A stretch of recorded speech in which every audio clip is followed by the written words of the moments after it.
All right, welcome to the Podcast Engineering Show. This is our first video episode ever, and I think I'm going to start doing video from now on because I'm actually starting another video project. Anyway, this is the Podcast Engineering Show. Normally, we talk about producing podcast audio at the professional level because I'm an audio engineer from the music business, so we really get deep into audio production. And we love it, and how to produce audio, how to fix bad audio, all that stuff. And a lot of the listeners of this show are podcast editors and producers.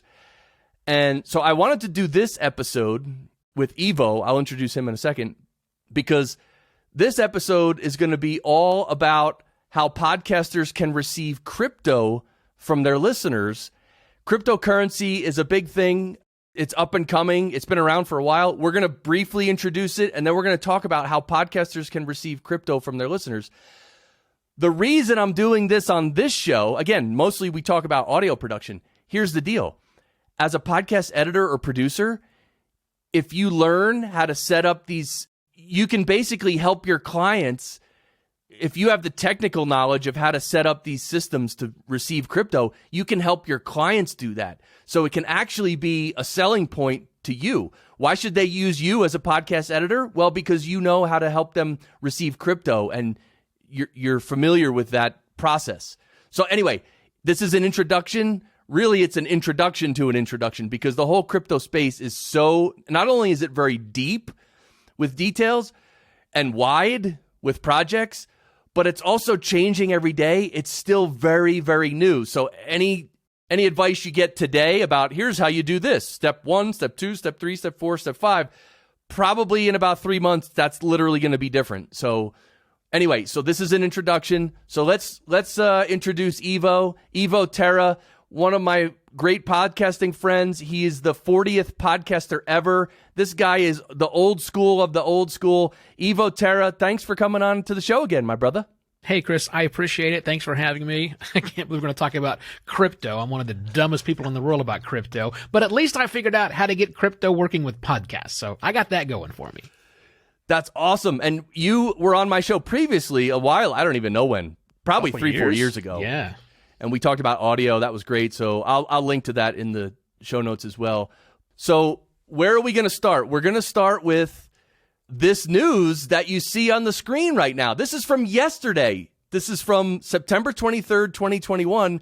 Twitter enables tipping with Bitcoin, plans to let users authenticate NFTs. Now, NFTs we're not going to focus on today. That's a whole nother episode series. But Twitter enabling tipping with Bitcoin? Hello, this is huge news. This is like proving just another big thing that's happening, proving that Bitcoin and cryptocurrency are here and they're the future. And again, we're just at the very beginning. You heard this news, Evo? Yeah, I'm excited about it. You know, I can remember way back in the early days of podcasting when we were all excited about micropayments. And that's exactly what this is. This is Twitter enabling a micro payment so that if you get some value from somebody's tweets, you can just click a little button and toss a little micro payment to them. But we never could do it. I mean, you could always do it, right? You can use PayPal back in the day to do it, as long as you don't mind giving up the vast majority of the transfer. Because when you try and transfer $1 to someone, let's say that's the micropayment that you want to give to someone, you want to send $1 via PayPal, yeah, that person might get 30 cents on the other side, right? It just gets eaten up with all of these fees and stuff. So with normal money, regular money, fiat currency, as the crypto bros will tell you, you can't do that. But that's one of the exciting things about using crypto for these small micropayments is there are still transfer fees. Yeah, you still have to pay some fees, but you're talking about teeny tiny slices of payments. So I'm excited. Now that Twitter's done it, we know that Jack Dorsey is big on the whole Bitcoin crypto world, so it was just a matter of time before this came out. But I certainly hope this propels into the public sphere the idea that there's a way to give value to people you get value from by clicking a button, and ultimately that value is going to be money in one way or another. Yeah, so we're going to talk about that, how listeners can give crypto to the host through these podcasting apps, through the Podcasting 2.0 protocol, you might say. So, but first, let's just cryptocurrency in general. If you're not familiar, cryptocurrency has been around since 2009. It started with Bitcoin. Cryptocurrency is a description of the entire space. And what cryptocurrencies are basically digital tokens that can be used as money, but it's basically digital money if you want to think about it in the easiest sense. It's deeper than that. And there are many different types of cryptocurrencies. There's Bitcoin, Ethereum, Polkadot, Solana. There are thousands, okay? So today we're just going to be basically talking about Bitcoin, right, Evo? Because Bitcoin, the Lightning Network, is how these micropayments are happening, correct? Right. Okay. So in general, this whole digital currency, cryptocurrency space is taking over, and it's a lot deeper than that. There's these NFTs, which stand for non-fungible tokens. People are selling artwork. People are selling collectibles. The use cases for, well, let me mention blockchain first. So blockchain is the technology that cryptocurrencies are built upon. So blockchain is a technology, and that technology is allowing all these different use cases, not just cryptocurrencies, but NFTs and others. So, and there's more to it than we can literally get into now. But so you have Bitcoin. Bitcoin is basically the grandfather of all cryptos. It's still the number one crypto as far as market cap. It's the biggest. It's the most popular. It's never been hacked in 12 years, ever. Now, satoshis, let's explain Sure. satoshis, Evo. You want to do that? Yeah, so a satoshi is a unit of a Bitcoin. There are 100 million satoshis in one Bitcoin. So while Satoshi is its own cryptocurrency, you can think about it. Really, it's not, as I understand it. It's just a slice of a Bitcoin. So when you get Satoshis, or sats, as we call them, from your listeners, you basically have fractional Bitcoin that you can then do something else with it. So a Satoshi is 100 millionth of a Bitcoin. Right. And so today, as we're talking, the price of one Bitcoin is around $43,000, let's say. Yeah, 50, so 43, you could tell that, something crazy. Yeah, it's big. So like one Satoshi is like fractions of a penny. Yeah, it's not much. Yeah. And Yeah, so when we- you have Bitcoin.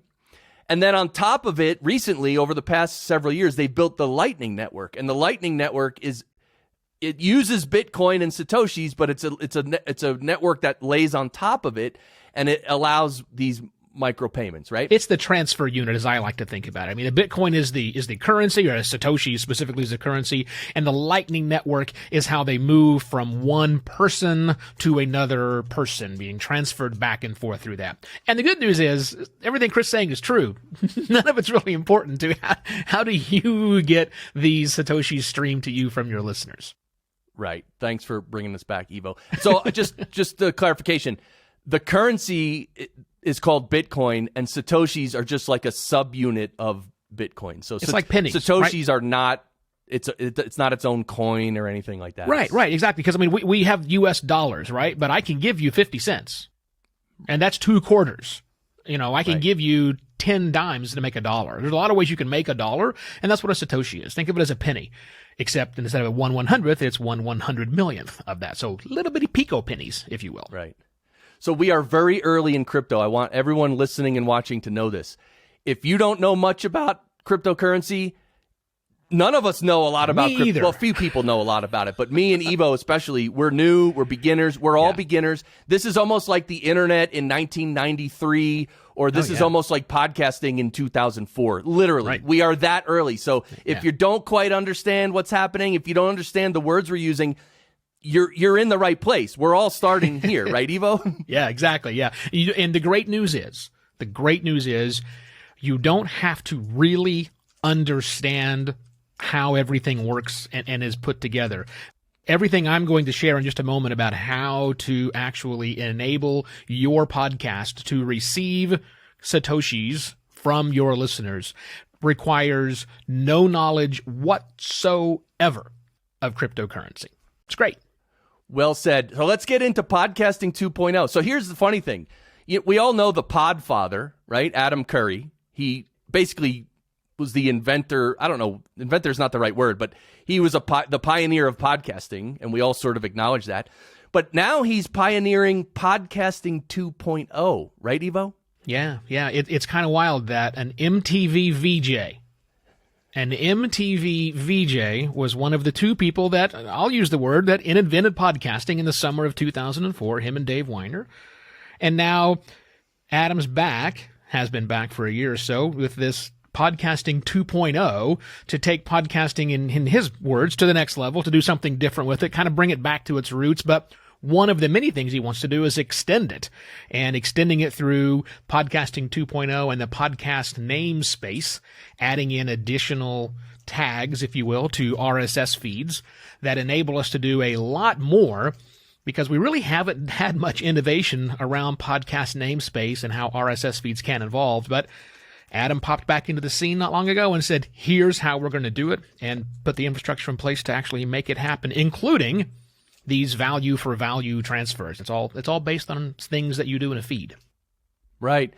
So we all know, or you probably should know if you're into podcasting at all, every podcast has a podcast feed, and there's tags in that feed, like the title of the podcast, the description, the title of the episode. The podcast feed encapsulates all that information, but it only had a certain number of tags in it for many years. And now what Adam Curry and Podcasting 2.0 are doing they're adding a lot more tags into that feed information to enable us to do all these other things. Is that right? That's right. Yeah, that's exactly right. And many hosting companies have decided to follow these new podcast specs, these new podcast 2.0 namespaces, and are enabling us to do all sorts of things. Like now, every episode of my podcast that I produce, Podcast Pontifications, has a transcript embedded in the RSS feed in both an HTML version for you to read or as an SRT, which is a subtitle file, which is great, except you can't use that if you are listening to my show on Apple Podcast, because Apple Podcast, the app, doesn't read that particular tag. However, there are a new crop of podcast apps, and you can find them at, oddly enough, newpodcastapps.com, that are taking advantage of these new tags, of these new namespaces, to enable lots of things that we can do, better chapters, transcripts, it's the idea of value for value, there's sound bites, there's funding, there's lots of things you can do now with these new podcast apps if your listeners are listening on one of those apps and you have enabled your podcast through the feed to have these new tags. Nice. And you can see on the screen, I have a couple examples of these apps. And the second one on the list is Podcast Addict. That's the one I use. There you go. Yeah, so with Podcast Addict, you can do a lot of things. Now, I don't know that all of the value for value is set up through Podcast Addict, but I know that looking at your list here, Chris, Podfriend, Podverse, and Fountain, those are three that I get most of my satoshis streamed to me from. It's one of those three is the primary way to that listeners can say, yeah, I want to give some value back to this show, either. And the cool thing is, they can come back to me as they're listening, so they can set the app up automatically to say, hey, if I'm listening to a podcast, I want that podcaster to get paid. I want to send some value back to them. So I'm going to set up a certain number of satoshis per minute. If I listen to a minute of podcast, I'm going to send, 10 satoshis, 20 satoshis, tiny, tiny, tiny numbers, right? Just as I listen, I want that to happen. That's one way that listeners send money in. They also have the ability to send a boost.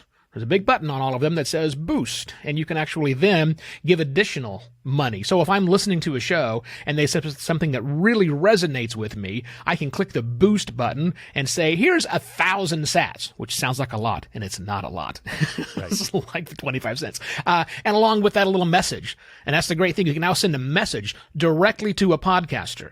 Think about that, podcasters. Your listeners can now send a message directly to your podcast. Don't have to launch another app. They don't have to find you on Twitter or Instagram or some other weird spot, or even go to your website, which may or may not have comments enabled. They can comment directly to you through this value for value tab, which is wild. It's so cool. It's like this is the type of innovation and growth and evolution that I've been dreaming about for years in the podcasting space. I mean, I got in 2012 and everything was just the same. And it was like, can't we do more? How can we do more? And so this is this is Here's what we're the more. doing. And I yeah. So also, this is the podcastindex.org website. And this is what Adam has set up for Podcasting 2.0, correct? Yeah, this is kind of the home base for all of the things. So podcastindex.org, podcast 2.0, it all kind of runs through here. And so when you go, you're going to link to newpodcastapps.com. That's just a 301 redirect to the apps listing of all of these. And it shows the apps as well as the podcast hosting companies that have that have enabled various podcasting 2.0 tags. Right. And so now also current podcasters, they sort of have to claim their podcast on the podcast index. Is that correct? Well, it's a little wild. So first off, here's the strange things about the podcast index. It is an index, and it lists every single podcast they can find. But if you go to the home page of the podcast index, you'll see a number of podcasts listed. If you scroll down a little bit, and it'll say how many podcasts are in the index. And you'll see that number is over 4 million as of this recording. Now, that's more than listed in the other index we're all familiar with, the one that's purple, right? Apple Podcasts only shows, 2.1, 2.2? So a big difference in that, right? Yeah. And that's because of, there's a lot of reasons why that is. But here's the weird thing about the podcast index.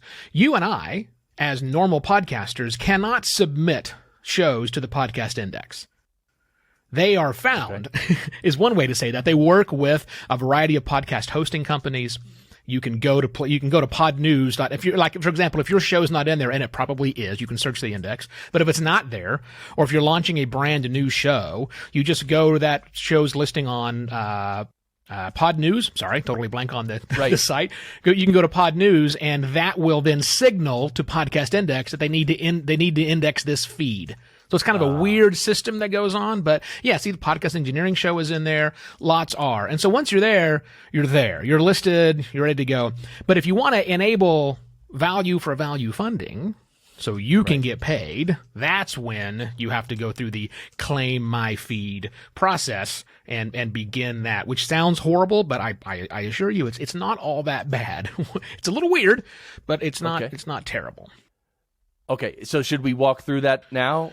Overview that now? Or? Well, let's do the quick overview of it, right? So before we walk through it on the screen, let me just kind of give a basic overview of what's going to happen here.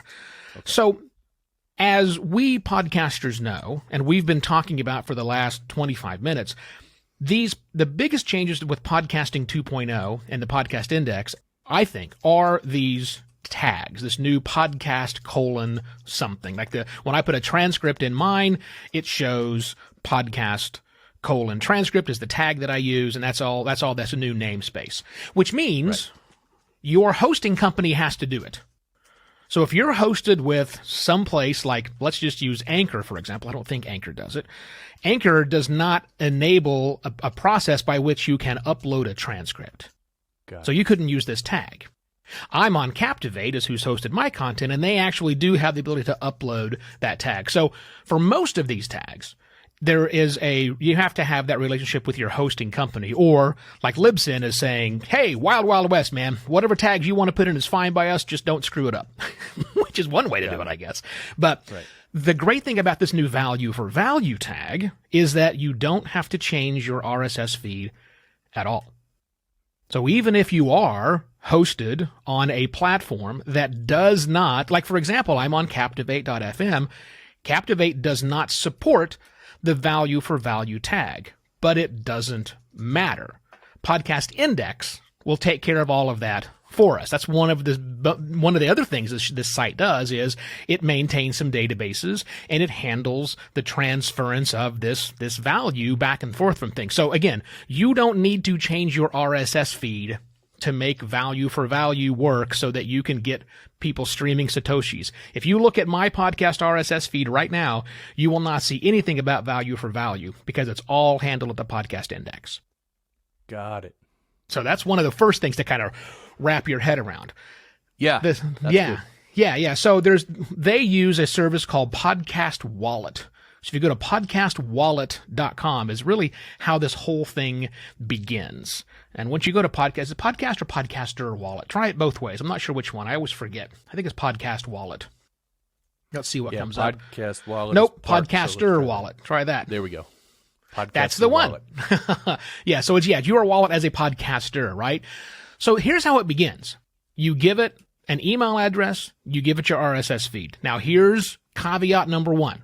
And you should have been doing this all along, podcaster. But this requires you to have access to the email address that's in your RSS feed. So as long as you're using a credible podcast hosting solution like a Libsyn, like a Captivate, a Buzzsprout, any of the other ones, and you purposely set up your RSS feed to have an email address you can deal with, that's what you put in here, because they're going to make sure it's mirrored. Like, for example, I couldn't just drop in your information, Chris, and then start getting the money streamed to me. That would be a very bad thing. So they want to make sure you own this particular feed. But you give it the email address for the feed, you give it the feed URL, and it'll send you a quick email that says, hey, let's make sure you're who you say you are. And if you are, great. Then it sends you to this other system which says, okay, how do you want to get connected? If you know what you're doing, there are basically two paths. If you know what you're doing and you want to set up your own Lightning node, then here's a whole bunch of instructions. Again, if that's only if you really know what you're doing. Most of us do not know what we're doing. Right. So there's another path where you go through a service called satoshis.stream. And satoshis.stream is basically a little node on Lightning that anybody can get to, and we can all use it, and it's what allows the things to transfer back and forth. It's the weird thing about satoshis.stream is you have to register using Telegram, the messenger app. I know. It sounds so bizarre, but you have to register using Telegram. But it is all set up quite nice. Once you do this process of setting up your, registering, then it's basically a follow these things step by step by step. You don't have to enter anything at all into your podcast hosting company itself. It's just automatically set up. And so that if your listeners are using, again, Podfriend, they're using CurioCaster, they're using Fountain, any of the other podcast apps that enable value for value transactions, then people can automatically start streaming to you immediately. There'll even be a little icon that will show up if you value for value enabled your show. It's not hard to do as long as you have access to your RSS feed and you have Telegram installed and you can follow some straightforward-ish instructions. You'll start getting the money streamed to you right away. Right. And so when the money so the podcast wallet is actually the crypto wallet where the Satoshis end up for you. Is that correct? Yes. That is correct, yeah. And one of the biggest questions people get, or that I get from people, that I had, honestly, is, okay, somebody has just streamed me 20,000 Satoshis, which is about $5, whatever, right? I now have that in my wallet. How do I spend that? What do I do with that? Right. So you really have two options. You have one option like, hey, take your money and run. And so, again, this requires you to understand how to transfer money from one wallet to another. You can do that if you want to, but I don't recommend it. Not right now. What I recommend you do is what I do, is I just use those Satoshis that are streamed to me to stream to other podcasters. Right. I'm treating these things like tokens. You brought up tokens a minute ago. I'm treating these things like I went to the state fair and I spent $20 to buy a series of tickets. And I can use those tickets to buy beer. I can use those tickets to get a ride. I can use those tickets to go throw darts at balloons that never, ever, ever pop, no matter how many times I hit it. That's what we're doing. We're using these tokens within the ecosystem. And so one of the great things is, yes, if you are very successful and you get hundreds of thousands of Satoshis streamed to you, or perhaps 100 million Satoshis streamed to you, which is 1 Bitcoin, and you want to transfer that money out, you can. It's just a wallet. It's just like any other crypto wallet, and it follows the exact same really weird and arcane processes that most normal people don't get. But if you do, it's not that hard to do. But again, you don't have to do that. My recommendation to podcasters is set yourself up, go through these processes of using Satoshi.stream, using Telegram, and just use the funds to send boostograms back and forth to other podcasters who are using it. Let's get used to doing this. Make it normalized, and then more people, I think, will jump on the train. Right. And then that allows evolution to keep going. It'll just keep getting better and easier and everything. Right. And by the way, I want to mention that crypto wallets are very simple things. And if you have your podcaster wallet, you can easily send that Bitcoin, to any other crypto wallet. So correct. And that brings up one point is people might say like, well, how do I initially get Bitcoin? And the thing is there, you have to actually sign up for a exchange, what they call it, like a platform. In the U.S., the most popular one is Coinbase.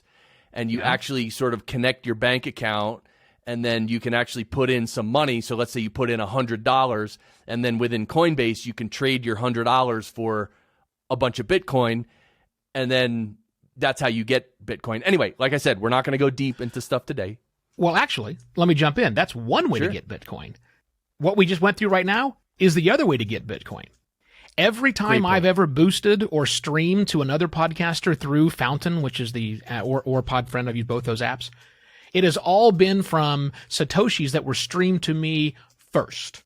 I have never funded a wallet. I just put it all out there. I set everything up through Podcaster Wallet, and then I told my fans, my network, hey, I am now accepting cryptocurrency by using these apps. And I mean, my audience isn't huge. I've got a few hundred people that listen to or read my words, but if 2% of them, that's four or five people know how to do it, they're going to try. They're going to go and say, oh, isn't this cool? Boom, here's 1,000 sats.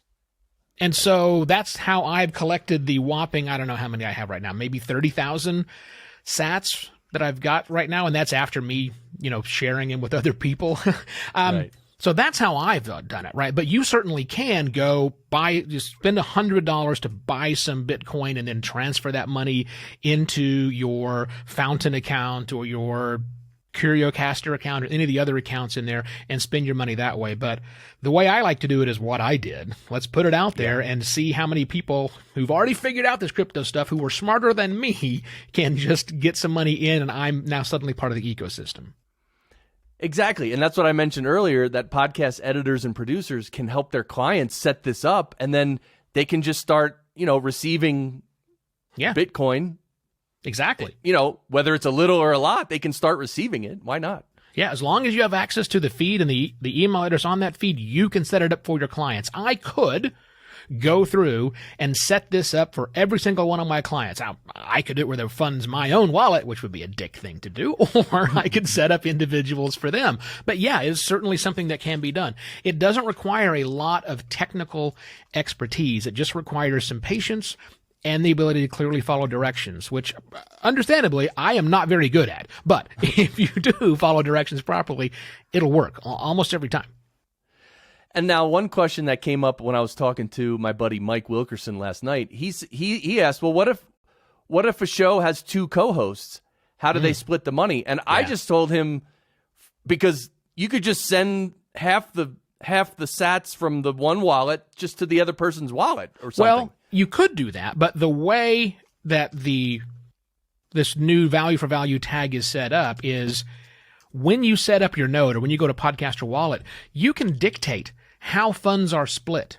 So if I own the show and it's me and a co-host and a producer, maybe I want to give 30% of the money to the co-host, 30% of the money to me, and 40% to the producer. That adds to 100, right? Yes, that does. So I can do that if I want to. You can also say, I need to this. You, the owner of the show, the owner of the feed is in control of how you dictate. That's one of the great things about cryptocurrency. These contracts are set up and it just simply automatically works that way. So whatever you want to establish, you can establish as the host. Very interesting. Yeah. So this is a lot, and it's really, really exciting. Our buddy Dave Jackson started this show called Leading the Bleeding, which I'll link to in the description. He's Dave. Have you talked to him about going through this process and everything? Oh yeah. Dave and I were we did a live stream a few months ago, maybe last month, Times Wonky, right? Where he walked through this he started the show because he couldn't figure it out. And he said, look, if I can't figure it out, nobody can figure it out. And if there's one thing that Dave Jackson is good at is having an idea and starting a podcast on it. So that's what he did for this thing. And then he had this big group call where we all got together, and there were some some of the developers from these apps were in there. There were some hardcore Podcast Index, militant type people that were in there. In fact, even Dave Jones from the Podcast Index showed up to offer some advice. There are people like me and James Cridlin and others are podcasters who've kind of got on the bandwagon, are trying to, if not evangelize, at least normalize the conversation about this. So it was a lot of fun. And that's what Dave's trying to do with Leading the Bleeding, as he calls it, the intersection of podcasting and Bitcoin, which doesn't that sound like fun? Dave's taking one for the team and trying to figure all of this stuff out. I love it. He it's so. I was telling my wife this. Dave Jackson, he really is a pioneer because he was early in podcasting. He's like, hey, what is this podcasting thing? Let me try it. Let me do it. Now he's doing it again. Yeah. And you are too. And so is Adam Curry. I love it. Yeah, everything old is new again. Here we are in this new space. Weird. I mean, and the pioneers. Look, we always revere the pioneers, right? Because they're the ones who go out there and bash their face against the wall trying to figure this stuff out. I mean, for instance, back in the day, many people used to code their RSS feeds by hand, right? I did. Yeah, you did. Yeah, a lot of people did. So now, where we are with this crypto and podcasting, that's sort of like the level we're at, in my opinion, is like we're very so early that it's a little weird. Like you said, you got to go to a Telegram group to enable this thing or something. It's a little weird, but that's what it takes to innovate, right? Mm-hmm. Yeah, that's really the case, right? And the nice thing about doing it now, as opposed to doing it then, because again, I did that. I hand-coded RSS feeds. I actually hacked my website CMS to fake an enclosure tag. in the feed. It was insane, right? I didn't know how to get it to change the actual number of bytes, so I just put in a whole bunch of zeros, and it worked, right? So the weird thing is it's fairly resilient technology. You're probably... Look, if you hand code an RSS feed today, you're probably going to break it, so don't do that. But there's no need to do it right now. There are 1,000 solutions that will generate an RSS feed for you. And many of those same companies that are making those RSS feeds now are recognizing that, hey, this podcasting 2.0, these namespaces look pretty cool. Let's incorporate a lot of them. But, they can't move as fast as we want them to. So luckily, things like this specifically don't require you to make any changes in there, but it does require you to go through some additional hoops until that smooths itself out. And circling back to the news that you brought up at the beginning of the conversation, Twitter just made this mainstream. The idea to send micropayments to people with Bitcoin, Twitter just made mainstream, which means it will be, if we have this conversation again next year, we won't need to have this conversation next year because it'll be click button, accepted money, thank you. And it'll show up in your friggin', Bank of America account or whatever, right? It'll be that easy. But we're not there yet, but we will certainly get there. Right. Right. So by the way, just for everyone listening, I have a lot of resources and links I'm going to put in the show notes here. Dave Jackson actually sent me a bunch of sort of videos of him explaining these things. He might have even sent me that stream you did with him. And also, I'm going to include in the show notes is 4 live streamers that I watch regularly who are talking about crypto. And that's more for the investing side, but it's really good. They cover the news, they cover everything, because I don't think average people understand how much money big financial players are starting to put into cryptocurrency. And so it's just, for me, it helps keep an understanding of the macro of this whole industry and how amazing it really is. Yeah. There's also a few other links I'm going to include there. I'll even include a link to Coinbase, and I'll even include a link to my fractal NFTs, which are right here. You can see on the screen now. I actually made a bunch of fractal NFTs. We're not going to get a chance to talk about NFTs today, but these are all limited edition collectible fractals. Anyway, I'm not selling fractals here on this stream, but I just want to let you engineering know show. that there are exciting things happening in crypto, and it's all blowing up. So Evo, what else should we talk about before we close out? Oh man, this, you and I we're not on opposite ends of the spectrum, but we're very different at our experience and exposure to crypto, and our willingness to dig deeper into crypto. Like my willingness to dig deep in crypto is very small. I don't want to go deep, and I know I don't have to go deep because there are other smarter people than me, or at least more interested people than me, that are on the forefront. But the cool thing is, you can go as deep in this as you want, but even if you just want to do it at the super surface level, you really only want to make it easy. Well, not even make it easy, but enable your listeners to give you money through this whole process of value for value. You need to know nothing other than the ability to follow instructions. I just want to bring that back again. It is super simple to do it. You may wonder where your money is. It's a little bit more complicated to figure out how you get it out and do something with it, but not all that much. Just in order to have it set up, pretty stinking simple today, even though there's a lot of steps to start allowing it to happen. And then you can go deeper and figure out all the next cool stuff for when the next wave happens. Right. That's really good to reiterate to folks that these steps it's not rocket science. It's fairly simple, but it is new, and you might be a little uncomfortable going through it. That's not a problem. Just, we have people here to help you. We can connect on Twitter and help each other. It's not difficult, but it will feel weird and new. And I know some people, when things are new and weird, it can seem like it's difficult, but it's not. It's just, you just need to know where to click, and we can all help each other do that. And I know that's what you're doing, Evo. Yeah. That's what Dave is doing. Of course, that's what Adam Curry is doing with Podcasting 2.0. So there's a lot of help out there for all of us. Exactly. So yeah, jump in, podcaster. There's really nothing stopping you from doing it today. And here's the other cool thing. We know this technology will continue to evolve. Right? Everything evolves as it goes at a time. But if you set this up right now today through Podcaster Wallet, the chance of that node disappearing on you is pretty slim, because there are so many podcasts. I mean, I would say probably something like 90% of all the podcasts that are value for value enabled are using the Podcaster Wallet system because it's all set up. So when and or if that eventually decides to go away, there'll be so much noise made around the podcasting space, and say, hey, now switch over to this. It'll be just as simple. So I don't think anybody wanting to get into it right now is getting in too quickly. A lot of time that's a fear with these things. Right. Like, oh my God, what if it disappears? And I don't think that's likely to happen here. But again, even if it does, there'll be so much noise made about this new transference that I think your chance of losing your 15 cents of real money out of your cryptos is probably pretty slim. So yeah, jump in. Why not? Yeah. And I would assume even if something changes, like you still have access, I'm sure you would still have access to your wallet, and you could transfer it out, which is really it's simple. Yeah.